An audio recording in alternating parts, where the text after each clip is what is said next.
Welcome to Daily Lenten Reflections for Monday during the Holy Week. Today we shall reflect on the theme Love and Service.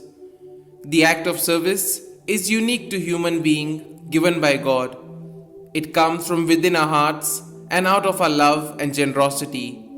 The Gospel today invites us to become serviceable persons with generosity and love like Martha and Mary. Martha has a great role in serving Jesus, and Mary showed her love by anointing Jesus' feet. Both have dedicated their lives in service. Jesus is our inspiration. He lived the life of service in this world, and He invites us to do the same. In the first reading, the prophet Isaiah speaks today of the suffering servant.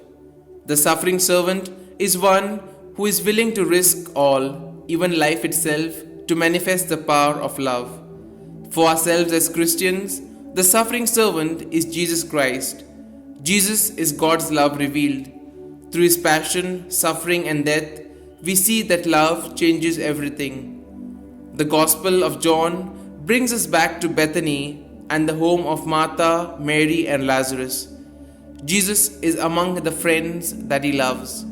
It was love that had restored Lazarus from death to life. It was love that made Mary instinctively reach for the perfumed oil and anoint the feet of Jesus with the lovely fragrance. But it is sad to say that in the same moment, love was departing from the heart of Judas. Darkness was now clouding his ability to accept and enjoy pure goodness and kindness of love. And during this Holy Week, let us pray for the grace to see the good in others.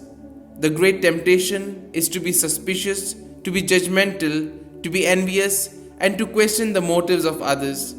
Let us pray rather to love and to learn from the example of Jesus.